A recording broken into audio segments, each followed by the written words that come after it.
Hey guys, welcome to fifth grade. I'm Miss Jones. I'm really excited to get to know each and every one of you this year.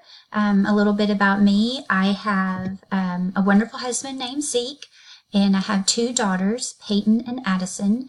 Peyton is 13 and Addison is 10, and they keep us really busy. Addison likes to ice skate, and Peyton is in the band and on the dance team at her school.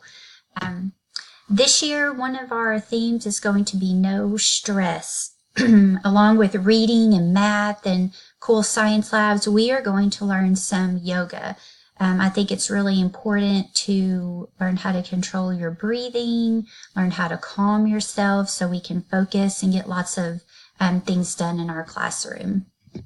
I am a big advocate of treating others how you want to be treated. So in our classroom family this year, we are going to be kind. We're going to learn as much as we can, and we're going to have fun while we're learning. I can't wait to meet you and see you in class.